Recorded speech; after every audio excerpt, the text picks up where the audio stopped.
I bet my best friend I could make her fall in love with me in a month. Aaron, how many times do I have to tell you that I'm not falling in love with you? This bet is ridiculous, and I'm going to win. Really? Yes, I'm not falling for you. Then why are you about to kiss me? I know what you're thinking. She fell in love with me. But really, how did I end up here? Let me rewind a bit because this whole situation needs some serious context. Ava and I had been best friends for 3 whole years. That's over 1,000 days of shared coffee runs, late-night study sessions where we'd end up talking about everything except work, and an ungodly amount of inside jokes. Everyone assumed we were dating honestly. We'd get those knowing looks from friends and the "when are you two finally going to get together" comments. But we'd just laugh it off because the idea seemed absurd to both of us. We were friends. Best friends. That was the box we lived in. Then one completely random Tuesday in October, everything changed. We were at the library, and Eva was so focused on whatever she was working on that she didn't even notice when I sat down. Her eyebrows were scrunched together, and she was mouthing words to herself as she typed. And something just clicked in my brain. I wanted to watch her get lost in her work like that for the rest of my life. I spent the next 2 weeks absolutely losing my mind. Every time we hung out, I'd catch myself staring at her for too long, or reading way too much into the casual way she'd touch my arm when she laughed. Then one Friday night at her place, we were eating pizza when some sauce fell on her shirt. We laughed about how she eats like a child, and she went to change. My breath got caught when she came back wearing my hoodie, the one she'd stolen months ago and refused to give back. I liked seeing her wearing my clothes, a little too much than I would have thought. And suddenly, I couldn't take it anymore. I had to know if there was ever a chance. "Hey, so I've been thinking." My voice came out weird, and she looked up at me. "We should go out to eat." Eva blinked a few times, processing my words. "What do you mean? We hang out all the time." "No, I mean like a date. A real date where we dress up and go somewhere nice." She pulled at the strings of the hoodie, probably feeling wrong for wearing it now. "Are you being serious right now?" she asked, and I nodded. She was quiet for a second, then shook her head slowly. "No." She said it so simply, like she was turning down a second slice of pizza. "Aaron, I love you, but not like that. You're my best friend. That's all I see when I look at you." That stung more than I expected it to. I sat there processing what she'd just said. She couldn't see me that way because she'd never seen me try to be that person for her. The thought hit me like a truck, and suddenly I was talking before my brain could catch up. "I bet I can make you fall in love with me in a month." She laughed out loud. "What? Are you insane?" But I kept going. "1 month. Let me take you on dates and be romantic with you. If you still feel nothing after 30 days, I'll never bring it up again." She stared at me like I'd grown a second head, but I knew better. I could see her thinking it over, probably weighing how insane this whole thing was. Then she smiled her competitive smile. "Fine, 1 month. But when I win and nothing changes, you're buying me sushi from that fancy place downtown. Deal. And when you lose and realize you're crazy about me, you're admitting I was right all along." We shook on it like idiots, and just like that, I had 30 days to make my best friend fall in love with me. The next day, I went to her place with a bagel in hand. She opened the door in her pajamas and monkey slippers and her usual grumpy face. Ava was usually moody after waking up, but she always felt better after getting some food in her. "I got you breakfast so you can stop being hangry," I told her. She didn't laugh, just glared as she stepped away from the door to let me in. "You got my usual right? You know I hate it when you try to get me to try new stuff." Yes, there was no way I was going to risk getting punched in the face so early in the day just because you got food disappointment. That got a small laugh out of her and a punch to my arm. I feigned like it hurt and asked if she secretly started going to the gym. She rolled her eyes and took a bite of the bagel. It was like I could see her mood brightening up immediately after she swallowed. "I can beat you up without ever stepping foot into a gym." She smirked, as if she was speaking the truth. I couldn't help the laugh that escaped me. You clearly haven't seen my muscles lately," I said, and flexed my biceps in her face. She stared at them in a way that made me self-conscious, as if she were checking me out. I froze where I stood. Our conversation was flowing naturally, despite all odds, but now it got weird because it looked like I was flirting with her. I put my biceps away quickly and cleared my throat. Ava looked up at me and laughed. "Don't make this weird now. You started it." I felt the blood rush to my head. "Yeah, whatever," I said, trying not to prove her right. "Okay, so, what's the plan for today?" She changed the topic. I furrowed my eyebrows and she quickly got the hint I had no idea what she was talking about. "Where are you taking me?" "You do plan on taking me on a date, right?" I smiled. And you say you're not gonna fall for me. I rolled my eyes. You're literally begging me to take you out. She slapped me on the arm faster than I could move away from her terrifying man hands. I'm just trying to get free food here. Who said I'm paying? Her jaw fell open while I stared at her dead serious. You're kidding, right? She looked disgusted for a second before changing her face. You should have seen your face. I bursted out laughing. Yes, I'm paying. We're gonna go to an Italian restaurant. You should probably change before we go, unless you want to have fine dining in your monkey slippers. We both looked at them, and she wiggled her feet. She hummed. Do they have a dress code? Nah, I think you can get away with it. And if I can't, you'll bribe them to let me in, right? Obviously. If you don't come in with me, I'm going to look like I got stood up. And I don't think the food is good enough for me to experience that kind of humiliation. Then why are we going there? She raised an eyebrow. I knew she thought she was the funniest person on earth. So you want me to be humiliated? It would be funny, she giggled, and I swear time stopped for a second, letting me enjoy every second of her laugh. Before I could say anything, she ran off yelling something about a shower. I sat down on the couch and considered taking a nap because she was going to take hours to get ready. But the silence let me think about what just happened. I honestly expected Eva to overthink to death and change her mind overnight because of how ridiculous she thought this was. I could barely sleep last night thinking about her slamming the door in my face today and telling me she never wanted to see me again because I was some sort of creep. But I was glad that things didn't turn out that way. I think she's just more competitive than I give her credit for. Ava came out of the shower 30 minutes later, and she popped into the living room holding up a red and black dress. Which one looks better? She asked.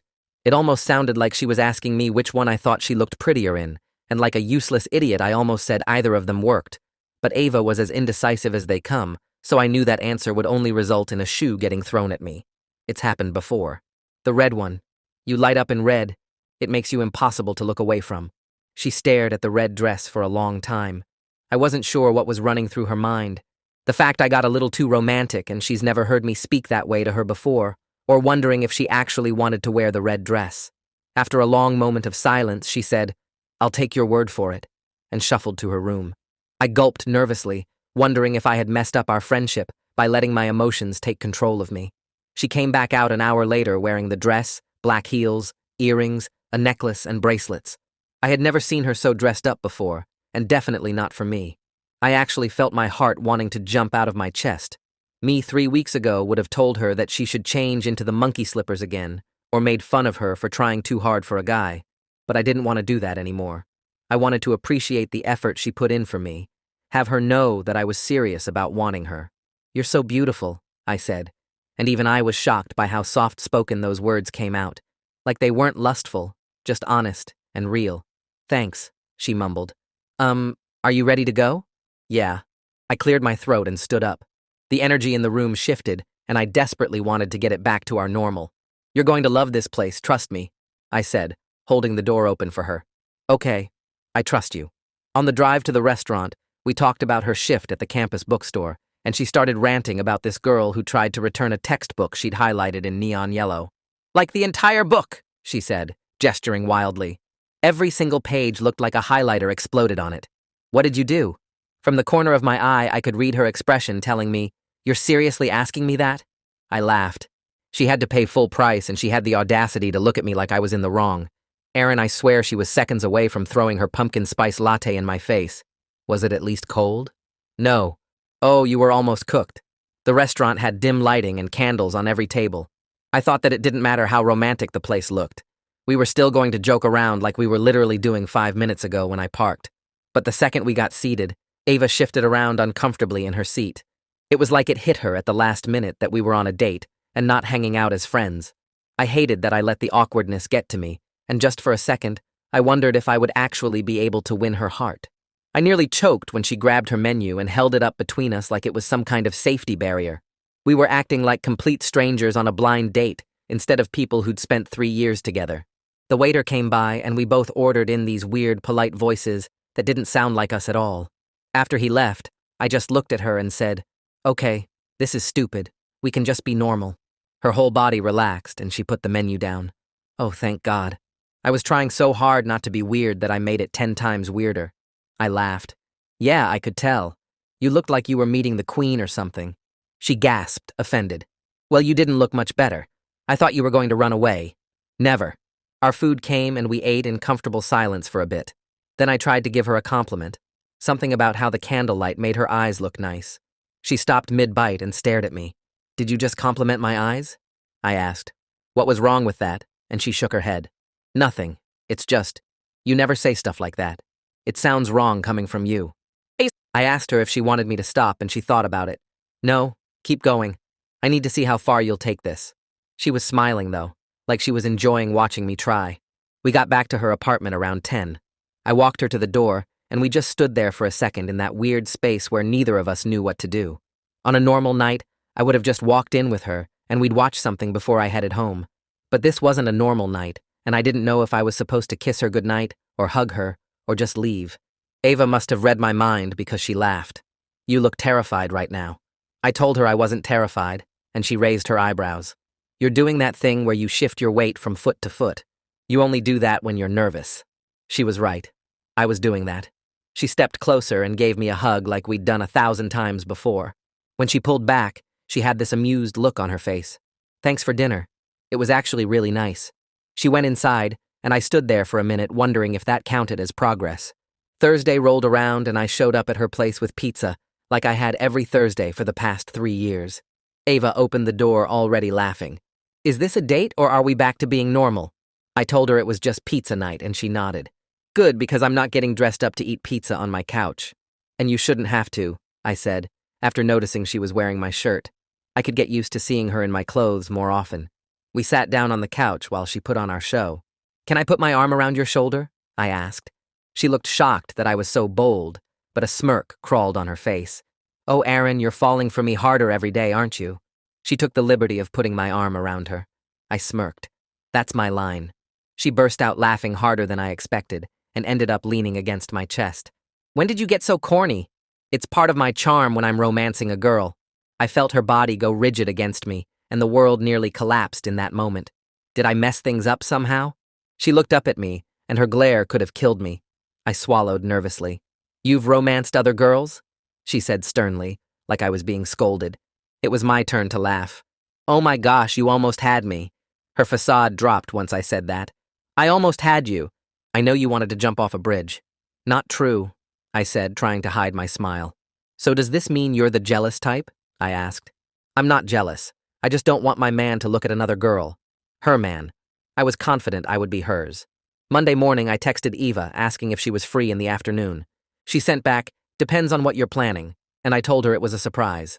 I hate surprises, she replied immediately. Too bad, I sent back.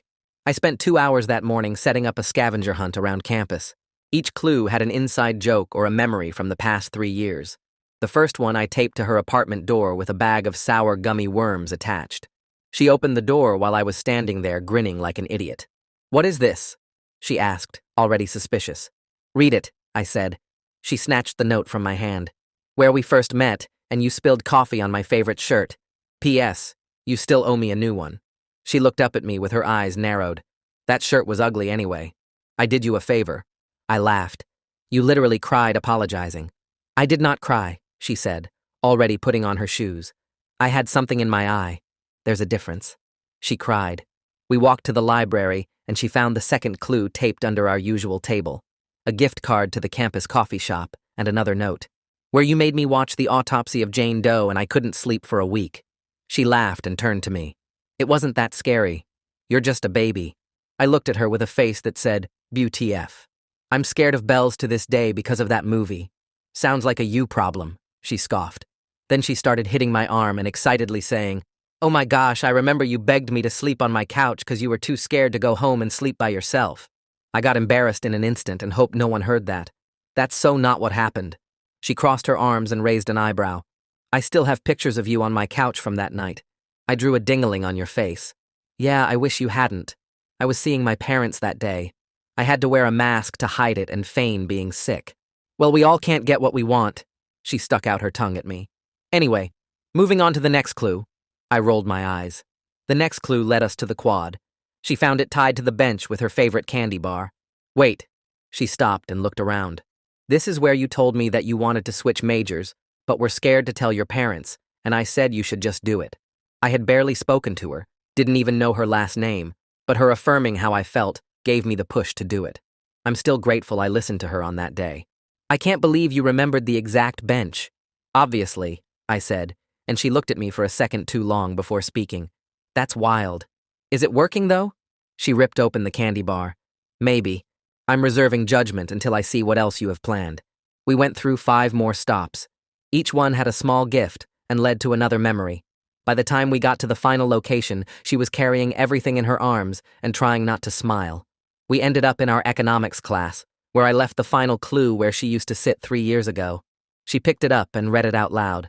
3 years ago, you sat next to me and changed everything. Thanks for being my best friend. Now let me take you to dinner. This is really sweet, she said quietly. Like really, really sweet. Did you have fun? She had tears in her eyes. Yeah, reminiscing was nice. We've come so far. She hugged me and told me she didn't hate my surprises. I almost didn't want to let go. The moment was too nice for it to end. Wednesday, I picked her up for another surprise. Where are we going? She asked immediately. You'll see, I said. All right, I'm trusting you. You better not disappoint. I never do, Eva, I smirked. After 20 minutes, she started panicking. We're leaving the city. Aaron, where are you taking me? Oh my gosh, you're kidnapping me. I didn't tell anyone where I was going. This is how I die. Do me a favor and at least bury me in my monkey slippers. The amount of times she has made me roll my eyes needs to be studied. You're so dramatic. I'm just taking you to a pumpkin patch. She immediately relaxed. Oh, I mocked. In my defense, I'm just a girl. You're not getting buried in your slippers. Then I'm going to ruin this date. I whipped my head around so fast I nearly crashed into the car next to us. You said date. I saw her face when she realized I was right, but tried to play it smooth. Well, yeah, you're romancing me, so this is obviously a date. Oh my God, you're liking all this attention, aren't you? I accused her, and waited for her to put her hands up in defense. She did. Well, you like me, so, she defended, as if that was a good comeback. But I saw how pink her cheeks got the second all those words left her mouth. That wasn't a secret, I chuckled. She got nervous and cleared her throat like 50 times, trying to think of something to say that wouldn't make it obvious she was being awkward.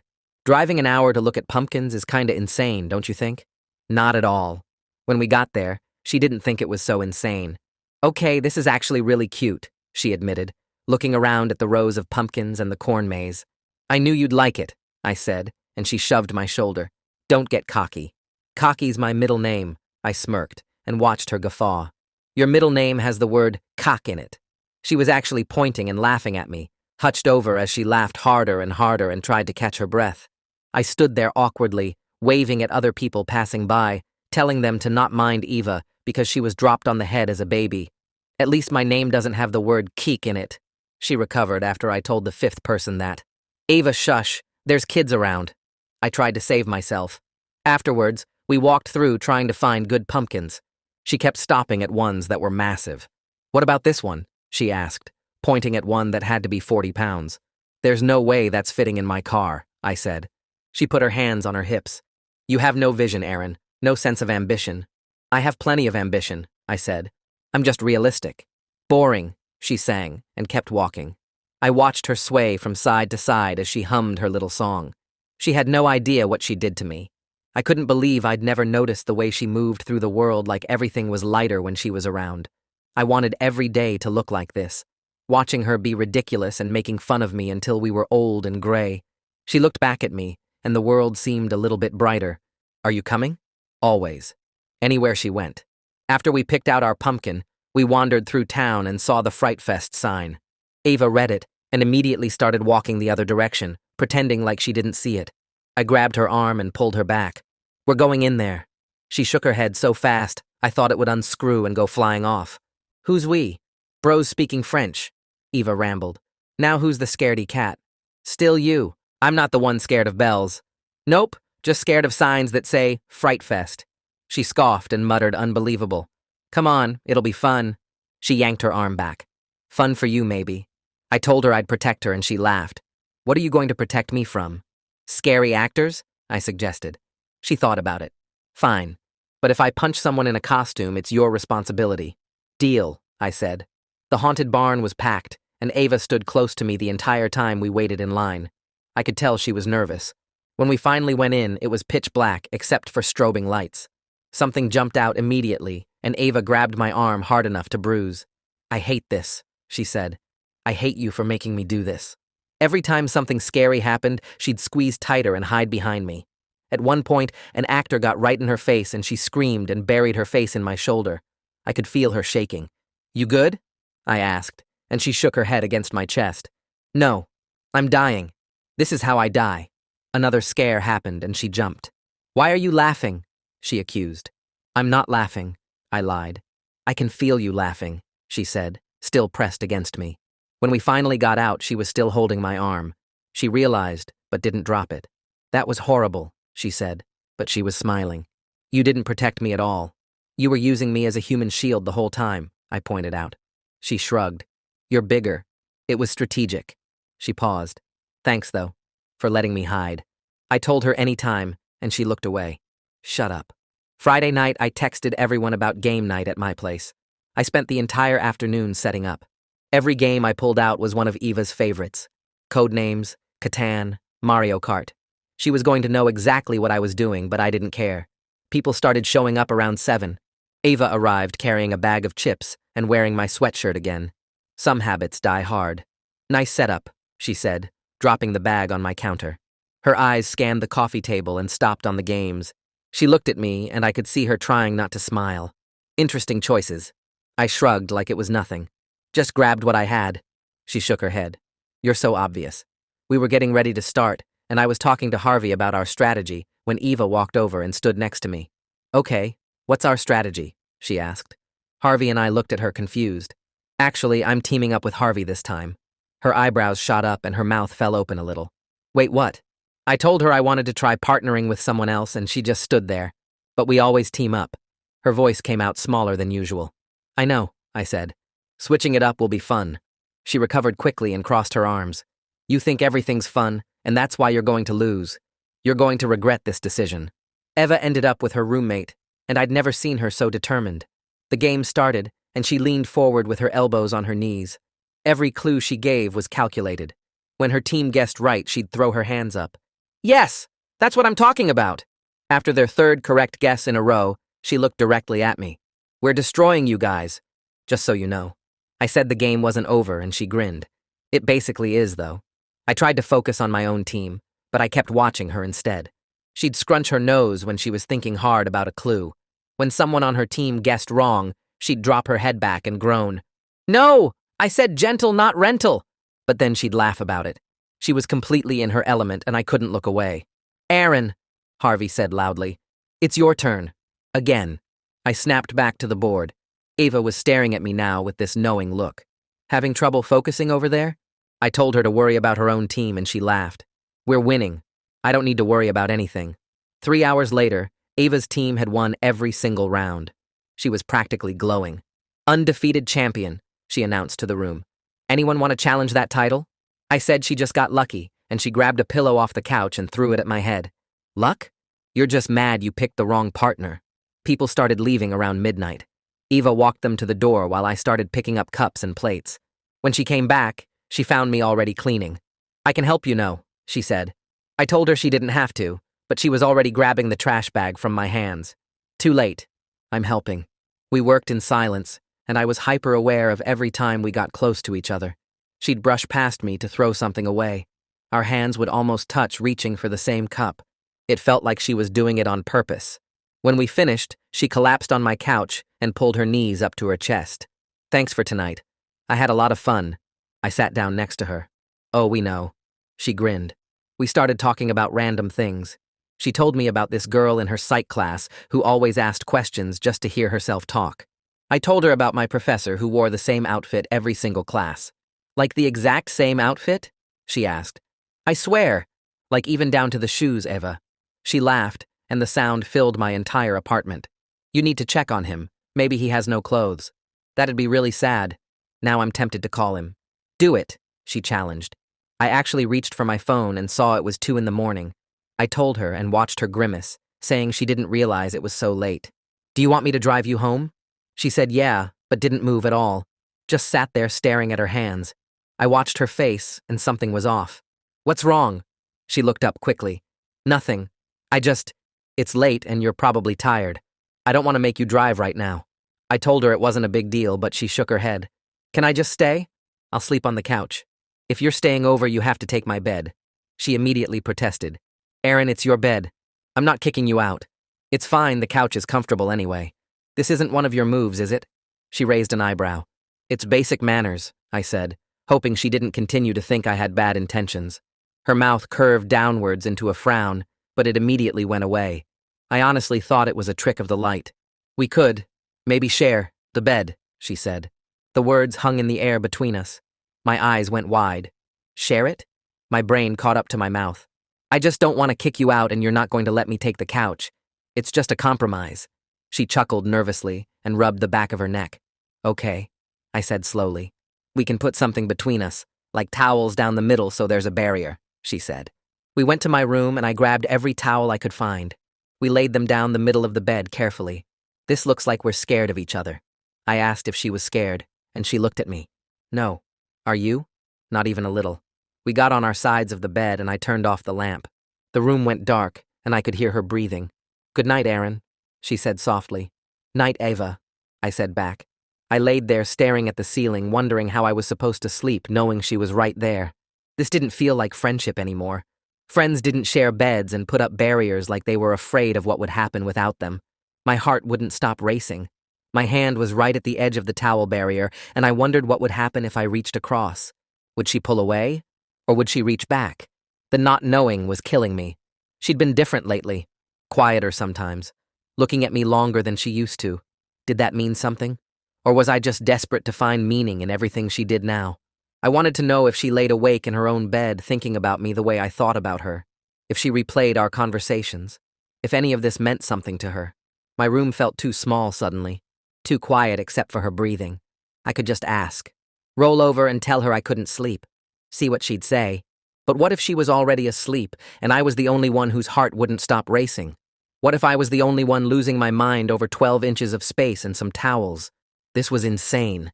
She was insane for suggesting this. I was insane for agreeing.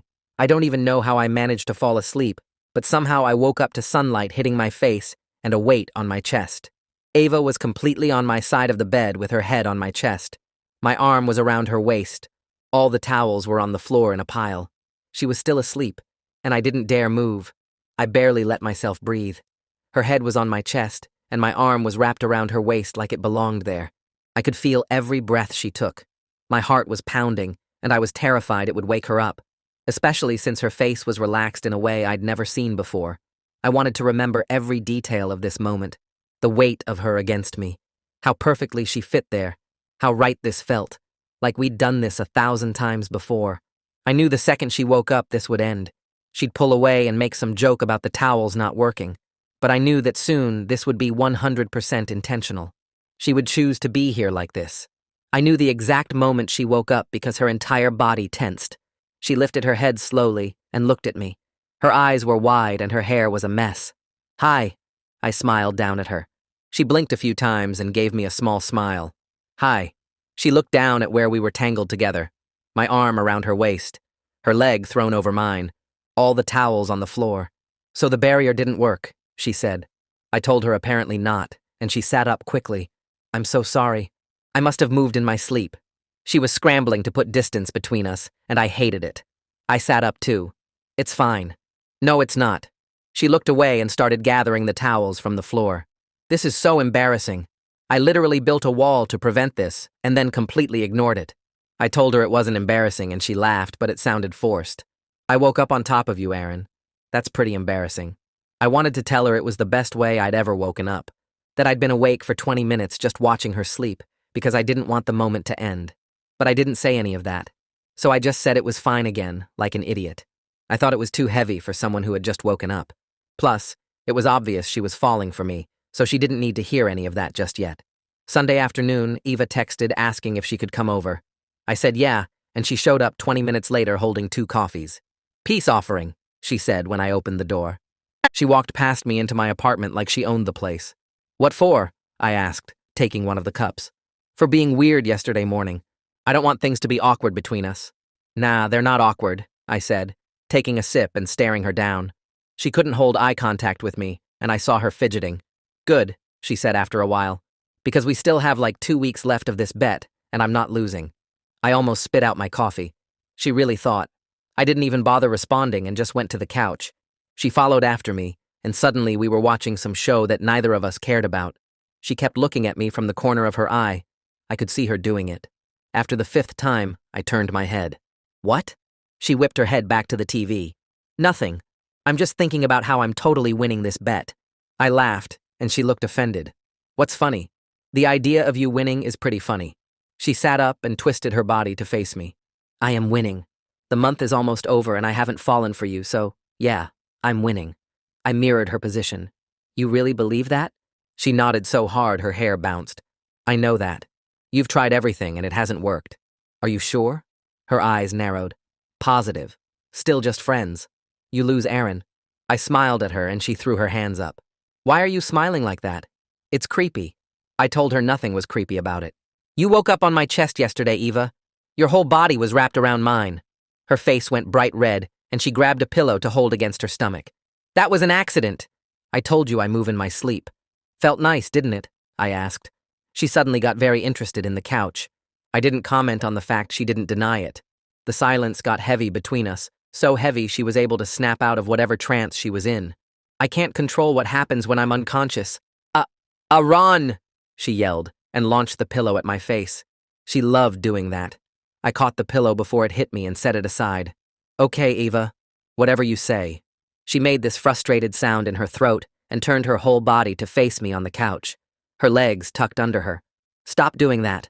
I asked what she wanted me to do. I want you to admit that I'm winning. Can't do that. Why not? I told her because it wasn't true, and she leaned forward on her knees. Yes, it is. She was right in front of me now, close enough that I could see how frustrated she actually was. You're lying to yourself, I said, and she put her hands on my knees to steady herself as she got even closer. I'm not lying about anything. You're just mad because your plan failed. She moved up until one of her knees was between my legs. I stayed completely still. Keep telling yourself that, Eva. She made this noise of frustration, and her other knee came up so she was straddling my legs. I am telling myself the truth. Each word punctuated, sharp. She was sitting on my thighs now, her hands planted on either side of my shoulders on the couch. I just looked at her. You done? That made her angrier. Say something real. I raised an eyebrow. What do you want me to say? She leaned in closer. Anything. Tell me I'm right. Tell me you give up. Something. I shook my head slowly. You already lost Eva. How? I gestured between us. You're on top of me right now. She froze. Her eyes went wide like she just realized her position, where her hands were, how close our faces were. That's because you're being infuriating. But she didn't move back. Her chest was rising and falling fast. And stop smiling. I tilted my head. What am I smiling about? She gestured at my face with one hand before putting it back on the couch. That! You're doing it again! That knowing smile like you've already won. I told her the truth. I have won. She leaned in so close our noses almost touched. You're so annoying. So full of yourself. Her voice had gotten quieter, less angry. Something else was happening in her eyes. She was fighting with herself, but her eyes gave away her feelings when they dropped to my lips. It was just for a second, but I caught it. Ava, I said softly, and she looked back at my eyes quickly. What? Her voice was barely above a whisper now. I pointed it out. You just looked at my lips. Her face went red. No, I didn't. She did it again. Looked right at my lips and then back up. You're doing it right now, I said. She opened her mouth to argue, but nothing came out. Her breathing changed. Got heavier. Aaron, she started, and I could hear her voice shaking. How many times do I have to tell you that I'm not falling for you? I won't. This bet is ridiculous, and I'm going to win. I tilted my head slightly. Really? She nodded, but I could see her resolve cracking. Yes, I'm not falling for you. I reached up slowly, and she watched my hand like she was in a trance. My palm touched her cheek. Everything stopped. The whole world went quiet. She leaned into the palm of my hand as I brushed my thumb across her cheekbone. Then why are you about to kiss me? Her eyes looked different when we made eye contact. Softer. Vulnerable. They looked at my lips, and her breathing got heavier. And then she closed the distance. Her lips crashed into mine, and I pulled her closer by her waist. She melted against me and made this small sound that made my heart race. When she pulled back, We were both breathing hard. She looked at me with her forehead pressed against mine. I fell for you, she said quietly. I smiled. I know. She laughed breathlessly. Of course you did. You're so smug about it. I pulled her back to me. You love it, though. She kissed me again. Slower this time. Deeper. Yeah, she said against my lips. I really do.